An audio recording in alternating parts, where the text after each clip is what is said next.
এই জায়গাটিকেই বলা হয় বেহেশত বা জান্নাতের অংশ। ভাবছেন দুনিয়ার জমিনে জান্নাত, এটা কিভাবে সম্ভব? মদিনার মসজিদে নববীতে মহানবী হযরত মুহাম্মদ সাল্লাল্লাহু আলাইহি ওয়াসাল্লামের রওজা মোবারক ও খুতবা প্রদানের মিম্বারের মধ্যবর্তী এই জায়গাটি রিয়াদুল জান্নাত বা জান্নাতের অংশ। জীবদ্দশায় এমন একটি জায়গা দেখতে পাওয়া প্রত্যেক মুসলিমের জন্যই সৌভাগ্যের ব্যাপার। এখানে নামাজ আদায়ের ফজিলতও অনেক।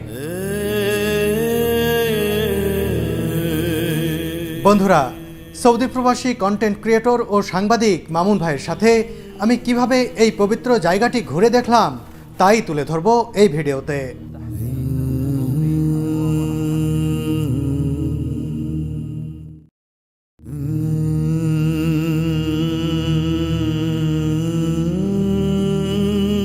মসজিদে নববী চাঁদের আলোয় এমনই উদ্ভাসিত আজ।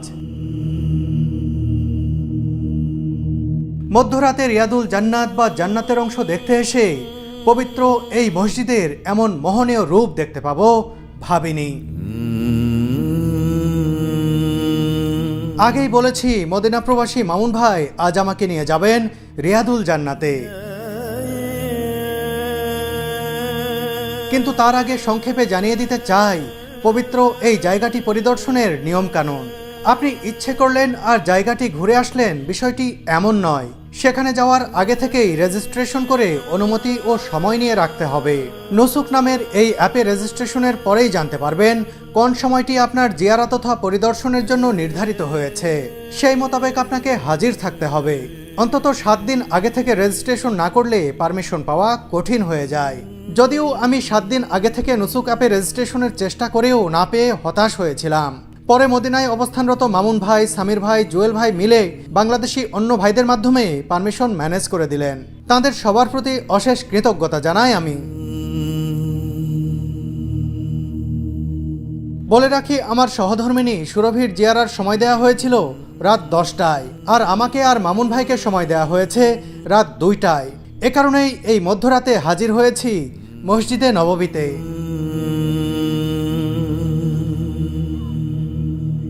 মসজিদে নববী থেকে আজ এমন একটি সুগন্ধির কথা বলছি যা আপনাকে পবিত্র কাবা শরীফের কথা মনে করিয়ে দিতে পারে। কাবা শরীফে প্রবেশ করার সাথে সাথে যে মনোমুগ্ধকর সৌরভ পাওয়া যায় তা থেকে অনুপ্রাণিত হয়েই তৈরি করা হয়েছে কিসওয়াতুল কাবা নামের এই সুগন্ধি। কাবা শরীফে ব্যবহৃত সেই সুগন্ধির সাথে তুরস্কে তৈরি এই সুগন্ধির মিল পাবেন শতভাগ। এটি সম্পূর্ণ হালাল ও অ্যালকোহল মুক্ত। অরিজিনাল কিসওয়াতুল কাবা কিনতে যোগাযোগ করুন ওয়াজির সাথে। এটি আপনার ঘর, অফিস রুম কিংবা মসজিদে এনে দিতে পারে দীর্ঘস্থায়ী মোহনীয় পরিবেশ। আজ মদিনায় অনেক শীত, ঠান্ডা লেগে আমার গলার স্বরও বসে গেছে।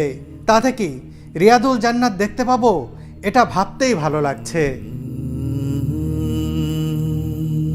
আমার পিছনে রয়েছে রওজা মোবারক, দুনিয়ার শ্রেষ্ঠ মানব যেখানে শাহিত রয়েছেন। আমরা সেই জায়গায় আজকে 2 রাকাত সালাত আদায় করব, যেটাকে দুনিয়ার জান্নাত বলা হয়, রিয়াজুল জান্নাহ বা জান্নাতের টুকরো। আমরা সেই জায়গায় সালাত আদায় করব, সাথে সাথে আমরা রওজা শরীফ সালাম দেব। আমাদের রওজা শরীফ সালাম দিতে কোনো ধরনের পারমিট লাগবে না। সেটা হলো 1 নম্বর গেট দিয়ে, আমাদের এইখানেই এই পাশে গেটটা রয়েছে, এখান দিয়ে প্রবেশ করব এবং এই 1 নম্বর গেট দিয়ে সোজা সালাম দিয়ে আমরা 41 নম্বর গেট দিয়ে বের হয়ে যাব। সালামের শুরুতে আমরা প্রবেশে মসজিদে উদখুলের যে দোয়াটি রয়েছে এই দোয়াটি পড়ব। এরপরে দুরুদ পড়তে পড়তে আমরা রওজা শরীফের কাছাকাছি যাব। মামুন ভাইয়ের সাথে নবীজি সাল্লাল্লাহু আলাইহি ওয়াসাল্লামের রওজা মোবারক জিয়ারতের জন্য এগিয়ে যাচ্ছি। রওজা মোবারকে সালাম দিয়ে বেরিয়ে আসার পরই রিয়াদুল জান্নাতে প্রবেশের লাইনে দাঁড়াতে হবে।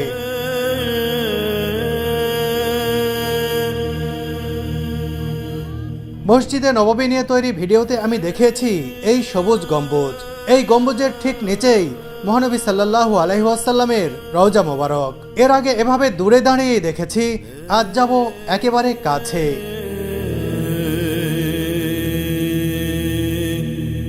আমাদের পিছনে যে গেটটি দেখা যাচ্ছে আমরা এই গেটটি দিয়ে এখন প্রবেশ করব এবং ওই দিক থেকে ঘুরে এসে আমরা 1 নম্বর গেট দিয়ে প্রবেশ করব। আর দুনিয়ার শ্রেষ্ঠ জায়গা, শান্তির জায়গা মদিনা শহর, যেখানে সবাই এসে যেই সবুজ গম্বুজ আমরা সবসময় টিভিতে এবং মোবাইলের স্ক্রিনে দেখে থাকি তা সরাসরি আমরা দেখতে পাচ্ছি। এখন নিজ চোখে দেখছি আমরা। মাশাআল্লাহ তাবারাকাল্লাহ। এবং ভিতরে গেলে মনে হবে যে আমরা হয়তোবা জান্নাতের কোনো দরজা দিয়ে প্রবেশ করছি। এত সুন্দর, এত ভালো লাগবে।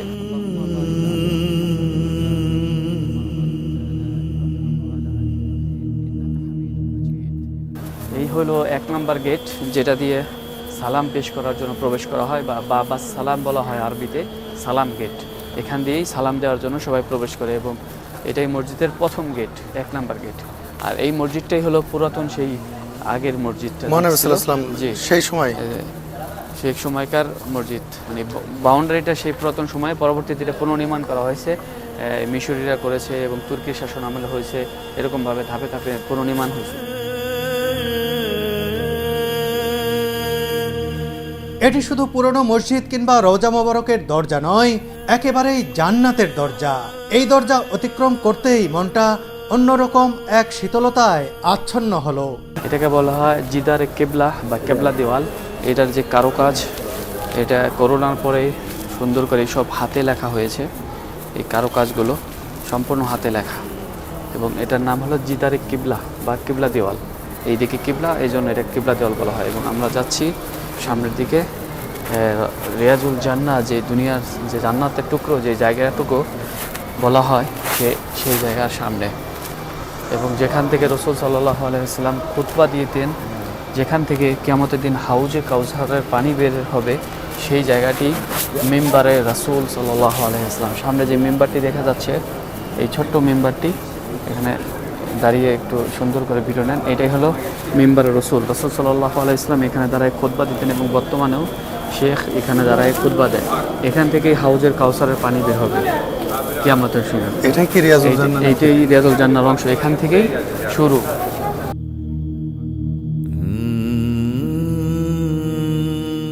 এখান থেকেই ওই পাশের রাসূল সাল্লাল্লাহু আলাইহি ওয়াসাল্লাম রওজা মুবারকের আগের জায়গাটা রিয়াজুল জান্নাহ বলা হয়।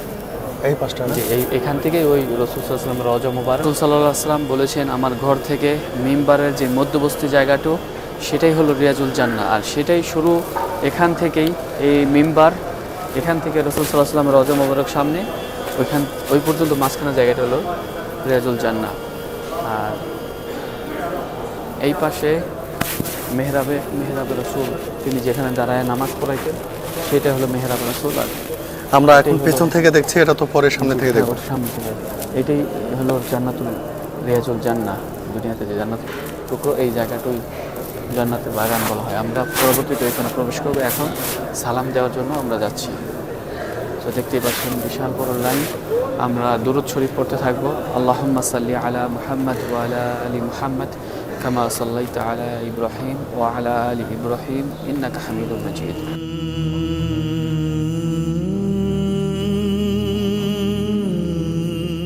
আলা আলি ইব্রাহিম ইন্নাকা হামিদুম মাজিদ।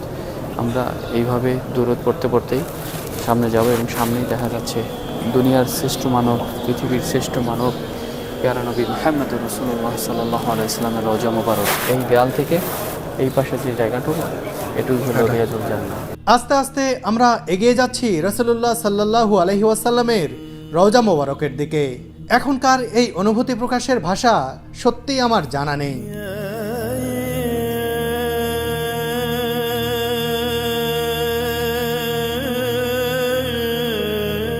রওজা মোবারকের রেলিং পরিষ্কার করছেন কিছু বাংলাদেশি ভাই।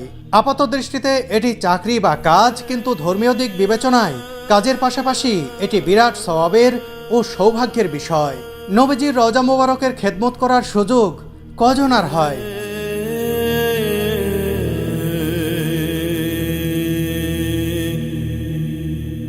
প্রথম গ্রিল এটা খালি, আমরা দ্বিতীয় গ্রিলের প্রথম দিকে দাঁড়াবো।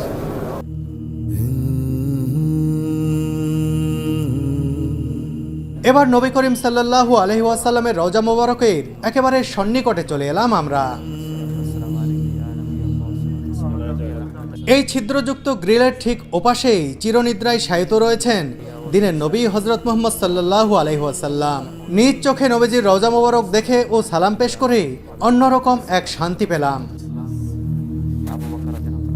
মহানবী সাল্লাল্লাহু আলাইহি ওয়াসাল্লামের ঠিক পাশেই রয়েছে হযরত আবু বকর রাদিয়াল্লাহু তাআলা আনহুর কবর। তারপরেই শায়িত রয়েছেন হযরত ওমর ফারুক রাদিয়াল্লাহু তাআলা আনহু। এটা রাসূল সাল্লাল্লাহু আলাইহি ওয়াসাল্লামের এক স্ত্রীর ঘর ছিল। তিনি বলছিলেন যে আমি এখান থেকে সবসময় তার কবর দেখব।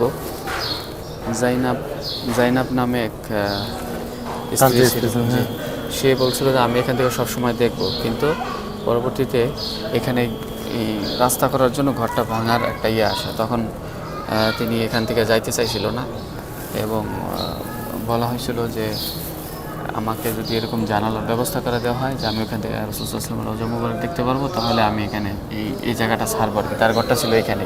আচ্ছা, তখন তার ভাইয়ের ঘর পাশে ছিল, তখন এই জানলাটা খুলে দেওয়া হয় সারা জীবনের জন্য।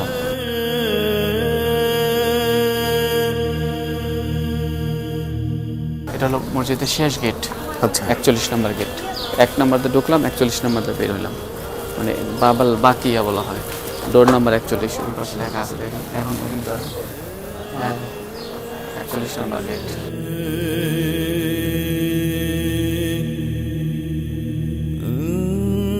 রওজা মুবারক থেকে বেরিয়ে এসেই দেখলাম অনেক মানুষ একসাথে রিয়াদুল জান্নাতে প্রবেশ করছেন। কয়েকটি ধাপ পেরিয়েই এভাবে প্রবেশের সুযোগ মেলে। আমরাও এখন ধাপগুলো অনুসরণ করব। এই গেট দিয়েই সালাম পেশ করে বের হতে হয় এবং অনেকে এখানে 2 রাকাত নামাজ পড়ে। আসলে এখানে নামাজ পড়তে দেওয়া হয় না, জ্যাম হয়ে যায়, এই জন্য এখানে পড়তে দেয় না। অনেকে কিন্তু পড়তেছে।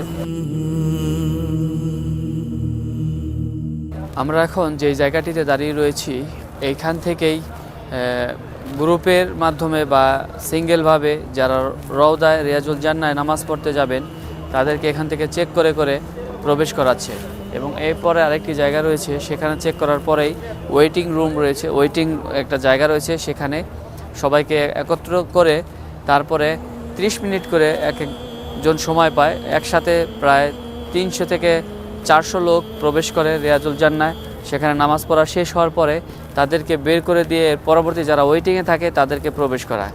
এইভাবেই সিস্টেম মতো এই হাজিগুলো গ্রুপিং যারা আসে তাদের গ্রুপ লিডার প্রত্যেকের জনের পারমিট নিয়ে এখানে চেক করায়, এরপরে একসাথে সবাইকে প্রবেশ করায়। এবং যারা সিঙ্গেল আসে তাদেরকে পারমিট আলাদাভাবে নিতে হয়।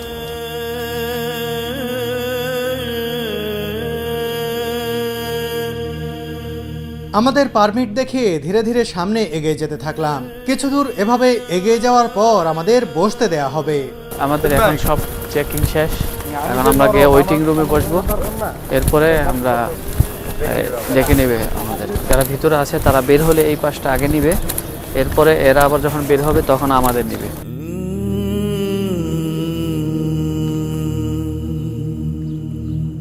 অপেক্ষার সময় দর্শনার্থীদের জমজম কূপের পানি পরিবেশন করা হয়। এখানে অনেকেই এই পানি পান করছেন।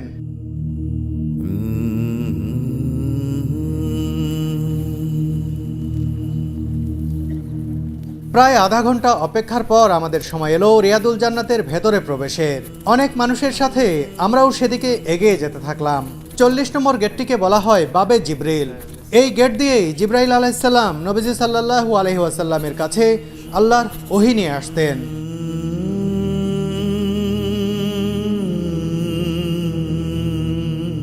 আমরা রিয়াদুল জান্নাতে প্রবেশ করব 39 নম্বর গেট তথা বাবে নিসা দিয়ে।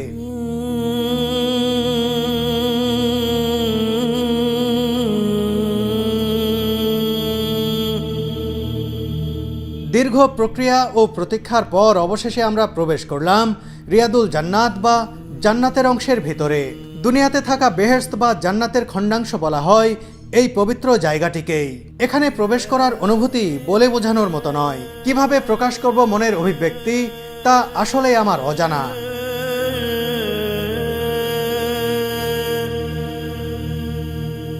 রিয়াদুল জান্নাতে প্রবেশ করেই 2 রাকাত নামাজ আদায় করলাম আমরা। এরপর 2 চোখ ভরে দেখতে থাকলাম জান্নাতের খণ্ড। সত্যি সত্যি আমি এখন জান্নাতে অবস্থান করছি, আর এখানকার পরিবেশও একেবারেই জান্নাতি।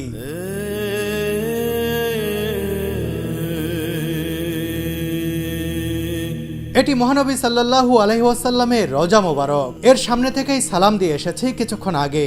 এই রওজা মোবারক থেকে এই যে মিম্বার দেখতে পাচ্ছেন, এর মধ্যবর্তী জায়গাটুকুই জান্নাতের অংশ। রাসূলুল্লাহ সাল্লাল্লাহু আলাইহি ওয়াসাল্লাম এই জায়গাটিকেই জান্নাতের অংশ হিসেবে উল্লেখ করে গেছেন। বুখারী হাদিস অনুসারে নবীজি সাল্লাল্লাহু আলাইহি ওয়াসাল্লাম বলেন, আমার ঘর তথা বর্তমান দাফনের জায়গা এবং মেম্বরের মাঝের জায়গা জান্নাতের বাগানগুলোর একটি। রিয়াদুল জান্নাতের ভেতরে বেশ কয়েকটি স্তম্ভ বা খুঁটি রয়েছে। এগুলোকে রহমতের স্তম্ভ বলা হয়। উসমানীয় শাসনামলে স্তম্ভের সংস্কারের পাশাপাশি এর গায়ের কারুকাজে স্বর্ণের প্রলেপ দেওয়া হয়েছিল বলে জানা যায়। রাসূলুল্লাহ সাল্লাল্লাহু আলাইহি ওয়াসাল্লামের যুগে এসব খুঁটি ছিল খেজুর গাছের। এই মিহরাবটি সংস্কার করা হয়েছে। এখানে দাঁড়িয়ে ইমামতি করতেন হযরত মুহাম্মদ সাল্লাল্লাহু আলাইহি ওয়াসাল্লাম। রিয়াদুল জান্নাতে অবস্থানের আধা ঘন্টার সময় যেন আধা মিনিটের মতো মনে হলো আমার কাছে। দুনিয়ার বুকে রয়ে যাওয়া একখণ্ড জান্নাত দেখে নিলাম নিজের চোখে। সত্যি অদ্ভুত এক ভালো লাগায় ভরে গেল মনটা।